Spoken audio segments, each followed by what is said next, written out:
कल वाले डिस्कशन से कुछ पूछना है? लिखा कोई? लिखा? कौन सा टॉपिक? कल वाला लिखा? कितना शब्द लिखा होगा? लिखा कल? कितना शब्द लिखा होगा? 200-250 करीब। हाँ? कहाँ दिक्कत आ रही है? और टाइम कितना लगा? टाइम तो ठीक है, टाइम तो लगेगा ही। कितना शब्द लिखा होगा? 400 से 500। गुड। कहाँ दिक्कत कहाँ आ रही है?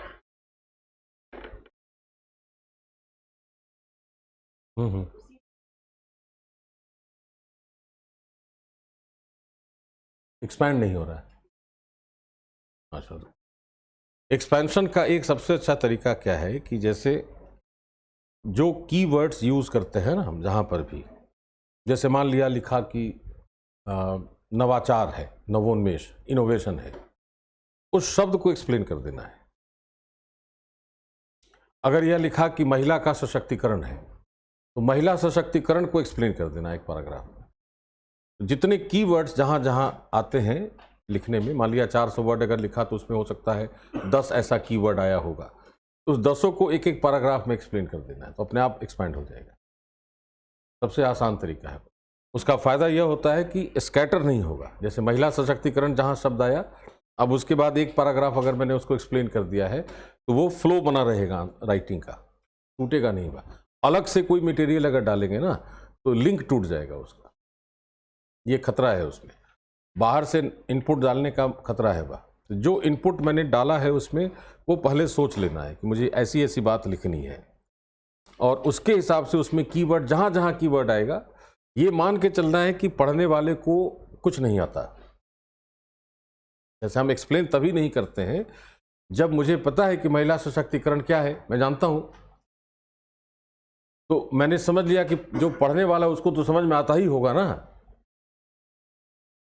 अंग्रेजी में एक वाक्य कहा जाता है तैयारी के लिए कि I know that he knows everything, but how can he know that I know everything. समझ में आया क्या कहा मैंने? कि मुझे ये जानकारी है कि उसको सब कुछ समझ में आता है, उसको कैसे जानकारी होगी मुझे सब कुछ समझ में आता है। तो अगर मैंने कोई भी एक वर्ड लिखा है उसको एक्सप्लेन कर देंगे अगर, यह सोचकर कि my writing is itself is a teacher, मैंने जो लिखा है वही टीचर की तरह काम करेगा, और पढ़ने वाले के दिमाग में जहां से प्रश्न आता है वो पहले ही सोचकर उसका आंसर दे देना है, क्वेश्चन नहीं बनना चाहिए। सबसे अच्छी राइटिंग उसी को कहते हैं कि you create a question and give the answer. Best writing is anywhere, not only exam, anywhere. कोई भी राइटिंग अगर करेंगे तो सबसे अच्छी राइटिंग, सबसे एनालिटिकल, सबसे अच्छी राइटिंग उसको कही जाती है कि पाठक जो है उसके दिमाग में एक प्रश्न आया एक वाक्य पढ़ने पर, और अगला वाक्य उसका आंसर दे रहा है उसको, फिर एक क्वेश्चन क्रिएट होगा, फिर उसका आंसर मिल गया, तो वो क्वेश्चन आंसर के फॉर्म में राइटिंग जब आगे बढ़ती है then it has a very good flow. तो हम पढ़ने वाले को फोर्स करते हैं कि वो मेरी पूरी राइटिंग को पढ़े, एक एक वाक्य। जब तक वो पढ़ेगा नहीं तब तक मार्क्स नहीं आएगा ना। अच्छा, या तो यह होगा या पहला पैराग्राफ इतना ताकतवर हो कि मैंने सारी बात का निचोड़ रख दिया वहां, अगर वो इतना ताकतवर है तो उसको बीच में पढ़ने की जरूरत नहीं होगी, मान के चलेगा कि इसी का एक्सप्लेनेशन होगा आगे। तो वो दूसरा वाला जो तरीका बताया मैंने, वो समय लगेगा बहुत, उसमें will take time, is not so easy, है ना। लगातार लिखना पड़ेगा लंबे समय तक, उतना समय तो है नहीं, उतनी समय की तैयारी नहीं है ना, नहीं। तो वो लिखने में ऐसे भी लिखना सबसे डिफिकल्ट काम है। सबसे आसान काम तैयारी के दौरान पढ़ना ही होता है, लिखना तो सबसे डिफिकल्ट है। आता सबको सब कुछ है, जो भी 6 महीने की तैयारी कर लेगा उसको कुछ ना कुछ चीज़ समझ में आती होगी ना, इकोनॉमिक्स की भी, पॉलिटी की भी, साइंस की भी, हिस्ट्री की भी, लेकिन उसको प्रेजेंट करने के लिए कहा जाए तो वह हाथ पैर फूल जाएंगे, कहाँ से शुरू करें कहाँ ख़त्म करें। तो राइटिंग ही तो सबसे डिफिकल्ट है। मुझे लिखते हुए डिकेड्स हो गए, I am writing in newspaper since last 30 years। जब तक अखबार में मैं काम करता रहा तब तक तो रोज लिखता था अखबार में, नहीं। उसके बाद से टीचर बनने के बाद लिखने का काम हुआ। अभी भी जो अखबार में आर्टिकल मैं जितनी भी लिखता हूँ, तो मैं 30-35 साल हो गए मुझे लिखते हुए, तो भी मुझे आर्टिकल लिखनी होती है तो 2 घंटा लगता है कम से कम। It is a difficult task. तो यहाँ अच्छाई क्या है कि यहाँ बंधा हुआ है, इतना ही लिखना है बस। हमारा एक्सटेंट तय है कि 1000 शब्द लिखना है अगर, और विषय सामने दिया हुआ है। अखबार में अगर मुझे आर्टिकल लिखनी है मान लो, तो मुझे खुद ही टॉपिक भी तो डिसाइड करना पड़ेगा, और वो टॉपिक कॉमन आदमी के समझ में आना चाहिए। रिसर्च पेपर तो लिख नहीं सकते न्यूज़पेपर में। भाषा वैसी होनी चाहिए आम आदमी को समझ में आए। साहित्यिक भाषा ने, छायावादी भाषा लिख नहीं सकते कि सूर्यकांत त्रिपाठी निराला टाइप लिख दिया मैंने, कि किसी को समझ ही में नहीं आएगा। तो समय तो लगेगा ही उसमें, लेकिन उसका तरीका वही है, think of a question and then answer it. जैसे कल का टॉपिक क्या था, ककड़ी का फांसी की सजाए। इसको, उसका तो शाब्दिक अर्थ माने लिखा कि साधारण अपराध के लिए अधिक दंड नहीं दिया जाना चाहिए। तो साधारण अपराध का क्या मतलब? पहला कीवर्ड है ये, किस अपराध को साधारण कहेंगे? टेल मी, कौन सा अपराध है जिसको साधारण कहा जाता है? कितने तरह के अपराध हो सकते हैं? टेल मी, अपराध कितने तरह के हो सकते हैं और किसके किसके विरुद्ध होते हैं अपराध? आईपीसी का नाम सुना है ना? भारतीय दंड संहिता। अपराध और दंड का है उल्लेख उसमें, किस किस तरह के अपराधों का उल्लेख होना चाहिए? आईपीसी तो बहुत बड़ी है, 512 सेक्शंस, 512 धाराएं हैं। एक धारा में बहुत खंड उपखंड होंगे, तो वो तो इज अ ह्यूज डॉक्यूमेंट। तो किस किस तरह का अपराध है? तो पहले अपराध है राज्य के विरुद्ध, क्राइम अगेंस्ट स्टेट। आईपीसी का जो पहला भाग है उसमें राज्य के विरुद्ध अपराध की बात है। उसके बाद संपत्ति के विरुद्ध अपराध है, और अंत में है शरीर के विरुद्ध अपराध। तो crime against body is least important compare to crime against state and crime against property. यही मतलब हुआ ना। जैसे मान लिया राजद्रोह, तो राजद्रोह है 124A में, और हत्या है 299 और 300 में। तो 124 से लेकर 300 तक प्रतीक्षा की ना आईपीसी ने। तो एक, मेरे लिए हत्या बहुत गंभीर अपराध है, लेकिन जो राजद्रोही होगा वो ज्यादा खतरनाक नहीं है राष्ट्र के लिए, है? तो कानून यह मान के चल रहा है ना कि राज्य के विरुद्ध अगर अपराध कर रहा है वह, तो सबसे खतरनाक अपराध माना जाना चाहिए। तो एक तो ये अपराध के स्वरूप हो गए, किसके किसके विरुद्ध। साधारण अपराध किसको, एक होता है साधारण, एक होता है गंभीर अपराध, और एक होता है जघन्य अपराध। साधारण अपराध उसको कहते हैं जिसमें 3 वर्ष तक की सजा होती है। 3 से 7 वर्ष तक की अगर सजा है तो उसको गंभीर अपराध कहा जाता है, और 7 वर्ष से ऊपर की सजा अगर है then it is heinous offence या जघन्य अपराध। जैसे हत्या, बलात्कार, डकैती, डकैती के दौरान हत्या, इस तरह के जो अपराध हैं वो जघन्य अपराध हैं। तो साधारण अपराध हो गया मतलब 3 साल तक की सजा है उसमें, तो हो सकता है 6 माह से 3 साल तक, अब वो न्यायालय पर डिपेंड करेगा। तो अगर हमने लिखा कि साधारण अपराध के लिए गंभीर दंड या कठोर दंड नहीं दिया जाना चाहिए, तो साधारण अपराध का क्या अर्थ है, इसकी व्याख्या कर दी जाए। ठीक है, जैसे किसी ने किसी को गाली दे दी, एक चांटा मार दिया, अपराध तो वह भी है। तो एक चांटा मार दिया, उसको दंड दे दें कि उसको 100 कोड़े लगाए जाएं। तो साधारण अपराध की व्याख्या कर देनी है। कठोर दंड को एक्सप्लेन करना है, कठोर दंड का क्या मतलब। फिर आगे बढ़ेंगे तो ये दोनों का एक्सप्लेनेशन कर दिया, एक एक दो दो वाक्य से ही, ज्यादा नहीं भी लिखना है तो एक एक दो दो वाक्य कर दिया। उसके बाद अगर यह बता रहे हैं कि साधारण अपराध में अगर कठोर दंड दिया जाएगा तो व्यक्ति की मानसिकता ऐसी हो जाएगी कि उसमें बदले की एक भावना विकसित हो सकती है। अगर मुझे साधारण अपराध के लिए भी अगर मुझे फांसी दी जा रही है तो मैं किसी की हत्या करके फांसी पर क्यों नहीं चढ़ूं? अगर फांसी पर चढ़ना है तो उसके अंदर एक तरह का आक्रामकता उसके अंदर विकसित हो जाने का खतरा होता है अगर हम बहुत गंभीर दंड देते हैं उस तरीके से, है ना। इसलिए उसमें कानून की भाषा पढ़ते हैं जब, उसमें लिखा था minimum imprisonment for 6 months which may extend up to 3 years। तो न्यायालय कोशिश करता है कि 6 माह ही दंड मिले और बाकी चीज जुर्माने पर आ जाए, अगर जुर्माना भी है उसके साथ। तो उसने कहा कि 1 लाख रुपया जुर्माना और 6 माह का दंड है। Court also tries not to take revenge.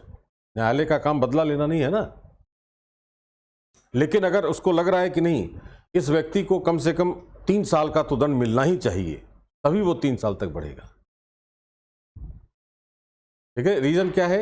वही रीजन है कि उसके अंदर आक्रामक रुख या उसका आक्रामक दृष्टिकोण नहीं होना चाहिए। अब व्यक्ति में आक्रामकता के बढ़ने की आशंका होती है, यह मैंने वाक्य लिखा। अब व्यक्ति में आक्रामकता का क्या अर्थ हुआ? अगर व्यक्ति आक्रामक हो गया तो उससे समाज को क्या नुकसान है, इसकी व्याख्या कर देंगे 2 लाइन। फ्लो बढ़ता रहेगा। जहां जहां मैं पॉइंट आउट कर रहा हूं वो सब प्रश्न है, पढ़ने वाले को लगेगा ना कि साधारण अपराध के लिए अधिक कठोर दंड नहीं दिया जाना चाहिए। तो मेरे दिमाग में आया कि क्या मतलब साधारण अपराध का और कौन सा कठोर दंड। उसके दिमाग में टॉपिक पढ़कर केवल फांसी आ रही है, लेकिन केवल फांसी ही कठोर दंड तो है नहीं, 20 साल की सजा भी हो सकती है, वो भी कठोर दंड है। तो कठोर दंड का क्या अर्थ है, ये मेरे दिमाग में, पढ़ने वाले के दिमाग में एक प्रश्न बना। तो मैंने पहले ही से सोच लिया है कि ऐसा प्रश्न उसके दिमाग में उठेगा। अगला वाक्य उसको आंसर दे रहा है उसका। Then his ego is satisfied. परीक्षक को अपने पक्ष में करने का तरीका है यह। मैंने खुद से क्वेश्चन क्रिएट किया, खुद उसका आंसर दे दिया, फिर एक क्वेश्चन क्रिएट किया, फिर एक आंसर दे दिया। उस तरीके से आगे तो लिखने में भी आसानी है, एक्सप्लेन होता जाएगा, वर्ड्स की समस्या नहीं होगी और अनावश्यक हम नहीं लिखेंगे कोई बात। सबसे बड़ा लाभ यह है कि जो हमारा टॉपिक है उसी टॉपिक पर 1000 शब्द बंध जाएगा, बिल्कुल फॉर्मेट करने की भी आवश्यकता नहीं। समझ में आया क्या कहा मैंने? तो उस तरीके से काम करेंगे तो 1 घंटा 2 घंटा, शुरुआती दौर में 2 घंटा लग सकता है, 3 घंटा लग सकता है, लेकिन अगर 10 15 20 ऐसे लिख दिया वैसा, तो 3 ऐसे लिखना है 3 घंटे में, तो 1 घंटा टाइम है। 1 घंटा में 1 ऐसे लिखना है, 1 घंटा भी नहीं होगा। ऐसा तो नहीं कि टॉपिक पढ़ते कलम चलने लगेगी, 10 मिनट लगेगा सोचने में। तो मान लिया आधा घंटा अगर हमारा सोचने में चला गया तो मेरे पास लिखने का समय 2.5 घंटा है। 2.5 घंटे में मुझे 3000 शब्द लिखना है, नहीं? कितना एक ऐसे पर कितना समय आएगा? 50 मिनट मान लें। 50 मिनट में अगर मुझे एक ऐसे लिखना है, घर पर ऐसे लिखने में लग रहा है 3 घंटे, तो अगर 20 टॉपिक पर लिख देंगे तो वहां 30 मिनट में लिखा जाएगा। कि जब समझ में आ जाएंगी चीजें तो जैसे टॉपिक पढ़ेंगे वैसे वो एक्सरे हो गया, टॉपिक का एक्सरे हो जाएगा कि इसका अर्थ यह है, इसमें यह चीज लिखी जा सकती है, इसको ऐसे एक्सप्लेन किया जा सकता है। और जैसे शुरुआत करेंगे वैसे वैसे कीवर्ड अपने आप मिलता जाएगा, तो अपने आप वो आगे बढ़ता चला जाएगा ऐसे। That will be very easy for us. तो एक सिक्के के 2 पहलू हैं। निबंध लिखना सबसे डिफिकल्ट काम है अगर कॉन्सेप्चुअली क्लियर नहीं है व्यक्ति तो, और दूसरी तरफ निबंध लिखने से आसान कोई लेखन होता ही नहीं है, क्योंकि उसमें नाम ही निबंध है, कुछ बंधा हुआ नहीं है उसमें। What ever I feel I can write. उसमें सरकार की आलोचना करें, उसमें यह भी लिखा जा सकता है कि सरकार निकम्मी है, सरकार ने कोई काम नहीं किया। There is nothing wrong in that. Mains के आंसर में भले नहीं लिख सकते ऐसी भाषा, you are free to write this kind of language in essay. You are free to speak in front of board. Interview के समय इस भाषा का भी प्रयोग कर सकते हैं। There is nothing wrong in that, provided कि उसको जस्टिफाई कर दें। अगर जस्टिफिकेशन दे दिया उसका, तो मैं एक उदाहरण दे रहा हूँ। मेरा एक छात्र है अभी सिविल सेवा में, अब तो बहुत सीनियर हो गए, इज फ्रॉम इन 2003 बैच का है। Is in customs, he is working as commissioner customs यहाँ। उसको इंटरव्यू में पूछा गया था कि भारत की विदेश नीति के बारे में तुम्हारी क्या राय है, बिल्कुल फ्रैंक। किताबी नहीं। तुम्हारी अपनी व्यक्तिगत राय क्या है भारत की विदेश नीति के बारे में? उसने मुझसे कहा कि सर पता नहीं कैसे क्या सोचा था, क्या मुंह से निकल गया कि इट इज़ अ फेलियर, या हर फ्रंट पर फेलियर है। अब बोर्ड ने कहा कि ठीक है, इसको 5 मिनट में जस्टिफाई करो। अगर जस्टिफाई कर दिया तो वेल एंड गुड, अदरवाइज रास्ता वहाँ है, गो टू हेल्प। यूपीएससी ने, बोर्ड ने कहा। उसने कहा कि मुझे अपनी तरीके से जो समझ में आया मैंने बोल दिया, लेकिन 300 में 225 नंबर थे उसको। इसका मतलब है कि विदेश नीति मेरी नज़र में विफल है। कैसे? मैं सिद्ध कर सकता हूं अगर, तो तर्क देने की शक्ति है मेरे पास। नंबर आने का कारण वही है ना कि जो यंग आदमी बैठा है सामने, he is able to reason, उसके पास तर्क देने की शक्ति है, यह उसके भविष्य में बहुत काम आएगी। तो किसी भी विषय पर तार्किक बात करेगा, यह बिना तर्कों की बात नहीं करेगा। Is a good candidate for civil service. अधिकारी अनावश्यक नहीं बोलता ना, राइट? तो हम निबंध में यह छूट है कि मैं अपनी इच्छानुसार जिस तरह की भाषा लिखना चाहता हूं वो लिख सकता हूं, बशर्ते कि मैंने तर्क से उसको सिद्ध कर दिया है। एक तरफ निबंध लिखना बहुत आसान है, दूसरी तरफ अगर उसकी अंडरस्टैंडिंग नहीं आ रही है समझ में टॉपिक की, is a very difficult task to write. दोनों पक्ष हैं उसके। नहीं, उस दिन कहा था ना मैंने कि जो लोकोक्ति पर हम निबंध लिख रहे हैं, इसी जो कॉपी पर लिखा है इसको गांव ले जाएं वापस, और गांव में जो बड़ा बुजुर्ग जो बोलता है ये कहावत, उसको दिखलाएं कि इसका अर्थ यह होता है। तो खुद कंफ्यूजन होगा कि इतनी बड़ी बात मैं कैसे कहता था।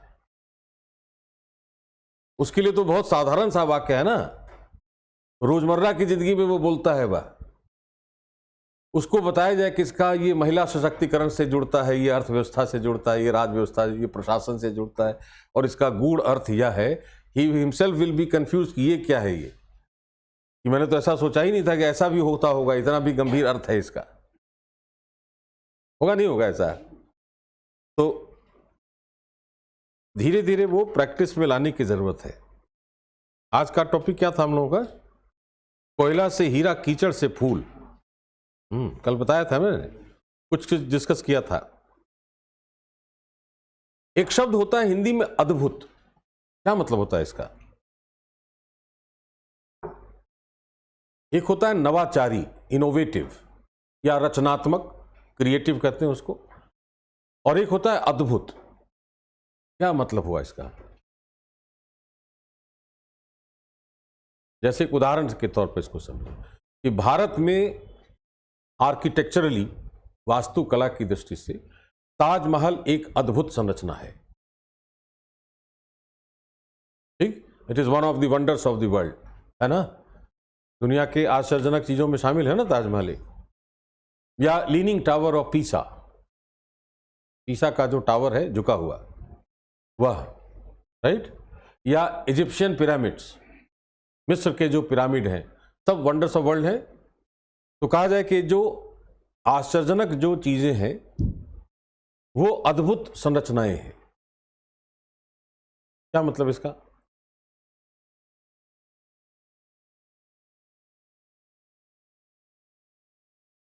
उसके जैसा और कोई नहीं है। श्योर? ताजमहल में ऐसा क्या है जो आश्चर्यजनक है? वह फिल्मी, अगर सामने से नहीं भी देखा है ताजमहल, सामने से नहीं देखा तो फोटो दिखा ही होगा, तो सामने से भी अगर देखा, ऐसा क्या है उसमें अंदर जिसको हम वंडर ऑफ वर्ल्ड मान लें? मकबरा है ना वह एक, इज अ टॉम। तो टॉम बनाया हमने, तो टॉम तो वैसा ही बनेगा, उसका स्ट्रक्चर वैसा ही होता है टॉम का। किसी भी टॉम को देखे, हमने उसके 12 टेरेस बनाया है चारों तरफ, टेरेस में मिनरेट्स है, मीनार बना दिए हमने। वैसी स्ट्रक्चर तो बहुत सारी होंगी, so many structures in the world.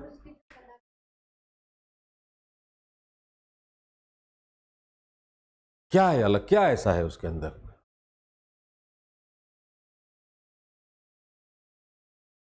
अद्भुत का मतलब होता है जिसकी अब तक हमने कल्पना नहीं की थी, वो हमारे कल्पनातीत है, वह हमारी कल्पना से बाहर है कि ऐसा भी हो सकता है कि आज तारीख तक हमने नहीं सोचा। भविष्य में क्या होगा दैट वी डोंट नो। भविष्य में किस तरह की संरचना बनेगी वो हमें नहीं जानकारी, लेकिन अभी तक की संरचना जो जितनी बनी है उसमें हमने ऐसी कल्पना भी नहीं की थी कि ऐसी भी चीज हो सकती है। जैसे मैं एक उदाहरण दे रहा हूं, एक और उदाहरण, दिल्ली का ही उदाहरण दे रहा हूं। दिल्ली में एक टेम्पल है बहुत चर्चित, बिरला मंदिर जिसको कहते हैं, सुना होगा ना, लक्ष्मी नारायण मंदिर। उसमें एक संगमरमर का ग्लोब रखा है, इतना बड़ा, इस साइज का, प्योर मार्बल है वह।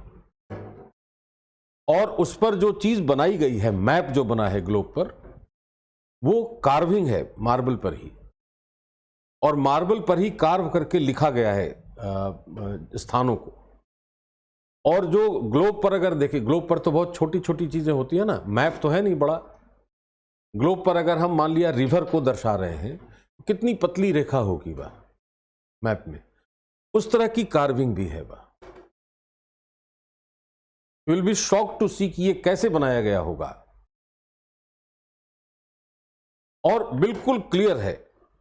और अगर हम मान लिया भारत को दर्शाया है, उसमें भारत को दर्शाया गया है, तो भारत का जो तट है, जिस तरीके से तट की रेखा टेढ़ी मेढ़ी है, एग्जैक्ट उसी तरीके से उसमें लचीलापन दिखेगा। तो दैट इज, अब इसका मतलब क्या है कि उस ग्लोब को प्रिजर्व कर लिया हमने, बिकॉज हमने कल्पना नहीं की थी कि ग्लोब ऐसे भी बन सकता है। तो मार्बल पर कार्विंग की है हमने, मान लिया ताजमहल में, तो उस समय तक हम मार्बल पर कार्विंग करने की कल्पना भी नहीं कर सकते थे। टावर ऐसे कोई है, अगर ऐसे झुका हो तो ग्रेविटी लग रही है ना उस पर, और इतने सालों से, इतने 100 सालों से वो एज इट इज है, ठीक। तो दैट इज यूनिक। कैसे बनाया गया होगा उसको? पिरामिड जो बनाया हमने, उस वक्त ना तो क्रेन होता था, क्रेन तो था नहीं उस वक्त, ना कोई टेक्नोलॉजी थी। उतने भारी भारी पत्थर उस हाइट पर कैसे ले गए होंगे लोग? और ये शेप है बिल्कुल स्पाइनी, वो कैसे बना, बिना किसी टेक्नोलॉजी के कैसे बनाया गया? एंड इट इज, कब का है वह? रोमन एम्पायर, रोमन एम्पायर का है ना, तो हजारों साल पहले की बात हो गई ना वह। तो 4000 5000 साल से वो स्ट्रक्चर इतने अर्थक्वेक्स, इतनी सारी चीजों को देख गया वह, इतने weather, climate change, everything, but is as it is. आज हम ब्रिज बनाते हैं तो 5 साल में टूट जाता है वह, राइट? तो वो अद्भुत उसको कहते हैं। तो यह जो वाक्य हमने लिखा है, इसका शाब्दिक अर्थ होता है अद्भुत कार्य। कोयला से हीरा कैसे बन जाएगा? अद्भुत नहीं लगता? कोयला से ग्रेफाइट बन सकता है, कालापन तो होगा ना कोयले से कोई चीज बनी है तो नहीं। वो साधारण तरीके से कार्बन अगर है तो कार्बन चाहे काजल में हो तो भी काला होगा, अगर ग्रेफाइट है, पेंसिल की रिफिल है तो भी काला ही होगा। How it is that kind of material which is probably most unique, diamond is most valuable. जितनी बड़ी अंगूठी मैंने पहन रखी, इतना बड़ा डायमंड अगर पहन ले, कितने का होगा डायमंड वह, उस साइज का? 50,000? अरे 50,000 में देखने भी नहीं देगा वह, देखने का 50,000 ले लेगा कि आपने गौर से देख लिया इसको। It has to be more than 5 lakhs, more than 5 lakhs। इसलिए कहा कि वो देख, गौर से हाथ से छू के देख लो, कहे 50,000 तो इसी का लग गया, आपने छू दिया उसको हाथ से। It is so unique material which comes out from a material which is probably useless। अगर बदन में कोयला लग जाए तो उसको 10 बार झाड़ेंगे ना कि गंदा लग गया, तो हमारे लिए वह यूजलेस चीज है और सबसे घटिया चीजों में से एक है वह। और वहां से हमने एक चीज बनाई है जिसको, जो विश्व में वो चाहे भारत हो चाहे अमेरिका हो, डायमंड इज एक्सपेंसिव एवरीवेयर। पूरे विश्व में सभी देशों के लिए डायमंड उतना ही महंगा है। वह अद्भुत कार्य है वह। उसी तरह कीचड़ से फूल, कीचड़ में कोई भी फ्लावर नहीं होना चाहिए, उसका ना तो उसको न्यूट्रिएंट्स मिलेगा, ना उसकी सफाई होगी, ना उसको सही मात्रा में पानी मिलेगा, ना सही मात्रा में सॉइल मिल रही है उसको। और उसमें हम पौधा नहीं लगा रहे हैं, उसमें हम फूल लगा रहे हैं, फूल खिला रहे हैं उसमें। That is also very unique. इस वाक्य का अर्थ होता है, शाब्दिक अर्थ होता है अद्भुत कार्य। ये कब होगा, क्या ऐसा होगा जीवन में, ऐसा क्या होता है अद्भुत?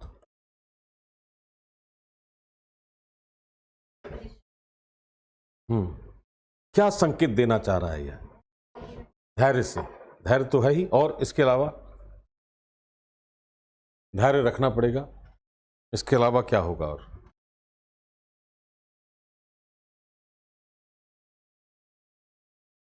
मेहनत तो करनी पड़ेगी। तो मेहनत तो बहुत सारे लोग करते हैं, धैर्य भी रखते हैं, सबके कार्य अद्भुत तो होते नहीं। सबके कार्य अद्भुत नहीं होते ना। किस कार्य को अद्भुत कहा जाए? अगर हम अपने जीवन के आसपास का उदाहरण से देख कोशिश करें, ये तो हमने एक उदाहरण दे दिया, कोयला से हीरा। इसी तरह का कोई उदाहरण और देना होगा कि यह कार्य अद्भुत हो सकता है, वो क्या कार्य होगा? थिंक, सोच के देखना है, क्या कार्य हो सकता है?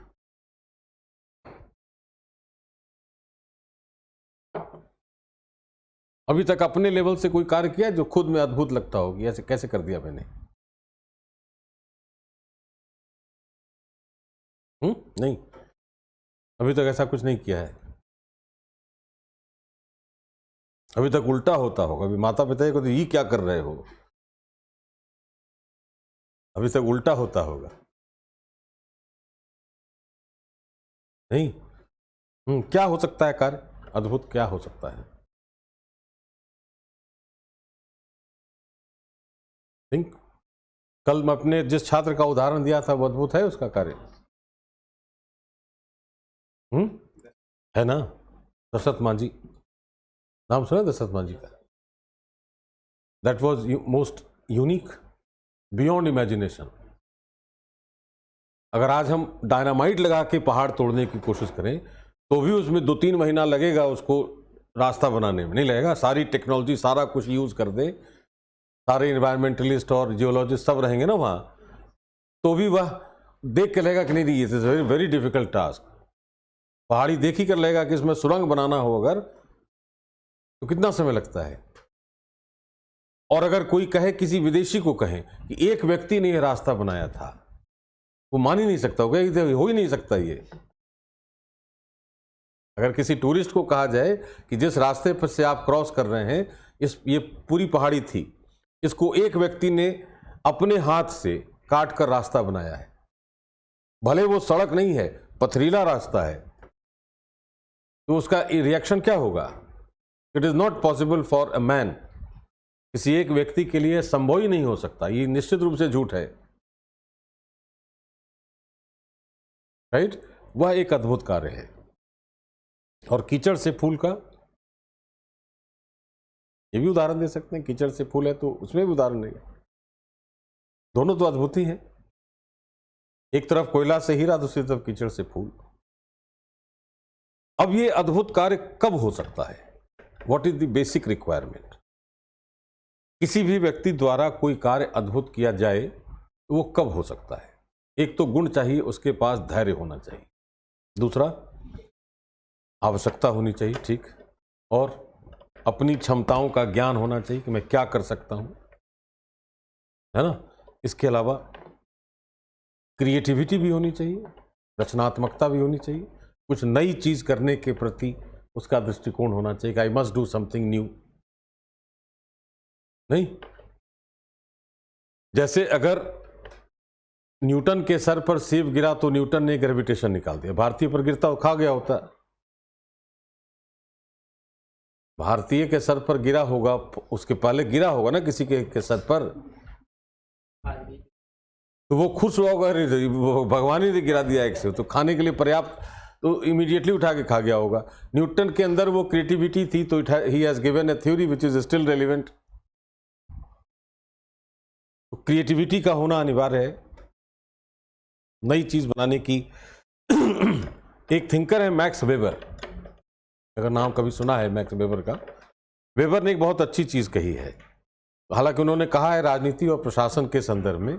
एक वाक्य है कि politics is a slow borrowing of a hard board. कहने का मतलब है कि अगर मुझे इसको तोड़ना है तो एक बार में मार के हो सकता है नहीं टूटे, लेकिन थोड़ा थोड़ा धीरे धीरे धीरे धीरे उसको हिट करते रहेंगे, अगर एक समय ऐसा आएगा जब पूरी तरीके से टूट जाएगा। भारत में एक व्यक्ति है, नाम उसका मुझे याद नहीं है अभी, वो पत्थर तोड़ने के लिए एक्सपर्ट है। वह कितना भी बड़ा साइज का पत्थर हो, वो करता क्या है कि मान लिया पत्थर ऐसे है ना बड़ा, तो उसने एक अंदाज लगाया कि कहां मुझे मारना है। तो मान लिया उसने यहां हिट किया, ठीक, एक यहां हिट किया कुल्हाड़ी से, और किसी चीज से नहीं, बड़ा औजार नहीं है, कुल्हाड़ी है वह। एक कुल्हाड़ी से यहां मारा, फिर यहां मारा, फिर यहां मारा, फिर यहां मारा, और उसके बाद हाथ से ऐसे कर दिया, पत्थर दो टुकड़े में बट गया है। और वो बढ़ता कैसे है, बिल्कुल चिकना, कहीं से उसको कुछ करने की आवश्यकता नहीं। That is unique work. और वो देख के समझ लेता है कि इसको कहां से तोड़ना है। कई बार उसने ऐसे यहां से मारा, पत्थर इतना बड़ा बीचों बीच नहीं, यहां हिट किया, एक ऐसे एक ऐसे एक ऐसे, पता लगे पत्थर आधा आधा टूट गया बीच से। वेबर का एक स्टेटमेंट है वो कि धीरे धीरे अगर कोई काम करते हैं धैर्य के साथ, तो वो अचानक से बहुत बड़े रिजल्ट के तौर पर हमारे सामने आता है। वेबर के स्टेटमेंट को कोट कर सकते हैं? नहीं?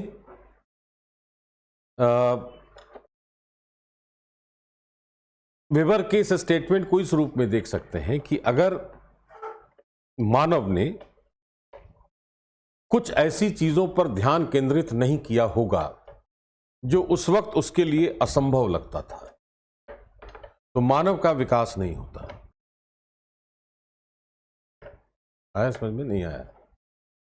मेरे लिए एक ऐसी चीज है जो मेरे लिए असंभव है, मुझे ऐसा लगता है, मान लिया, तो जब तक वह बात मेरे दिमाग में नहीं आएगी कि यह इम्पॉसिबल है, तब तक मैं ट्राई भी नहीं करूंगा ना।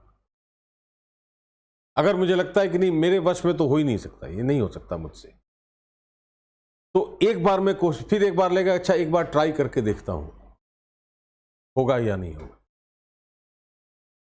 ठीक।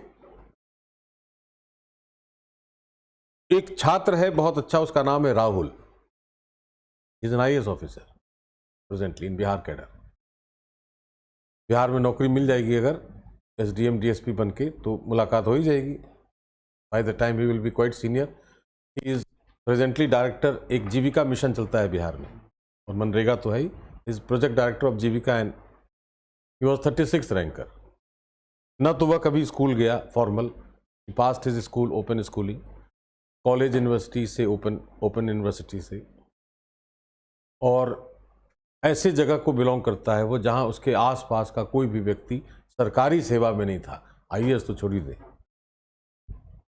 तो जब उसने तैयारी शुरू की तो सारे लोगों ने ये कहा कि पागल हो गया है, तो ये हो गया है, कहाँ कलेक्टर बनने की सोच रहा है, ये हो रहा है, वो हो रहा है।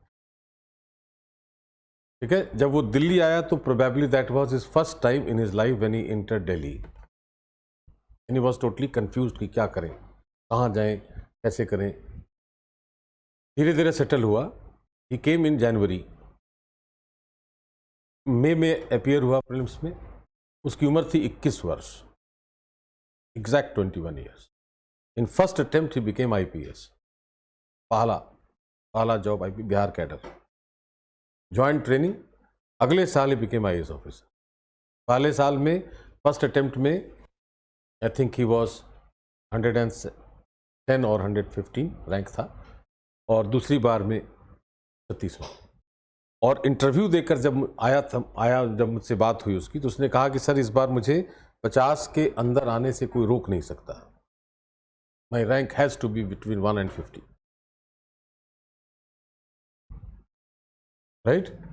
बहुत अच्छी अंग्रेजी नहीं थी उस समय, बहुत सिंपल, बहुत प्लेन। 21 साल तो उम्र ही है, टू यंग,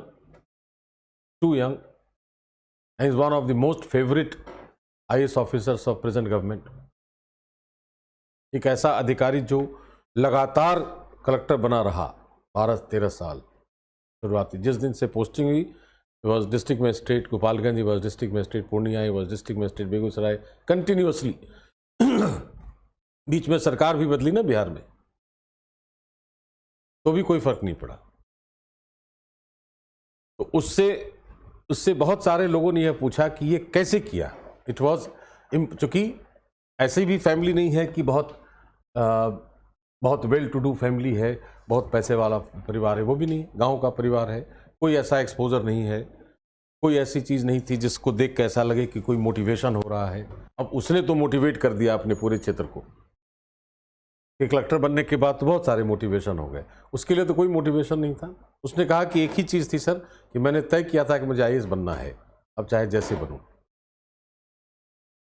और वो कमिटमेंट था कि किसी भी तरीके से मुझे IAS बनना ही है। इसलिए मैं IPS बनने के बाद भी I was not satisfied. Everybody was very happy, पूरी फैमिली, पूरा area, we were also happy. As a teacher I was also very happy कि फर्स्ट अटेम्प्ट में IPS बन गया, but he was not satisfied. तो ये सब जो उदाहरण मैं दे रहा हूँ, ये क्या है कि हमारे अंदर सृजनात्मकता, हमारे अंदर धैर्य, हमारी अपनी क्षमताओं का ज्ञान, हमारी आवश्यकताएं, ये सारी बातें मिलकर अद्भुत कार्य करने के लिए प्रेरित करती हैं।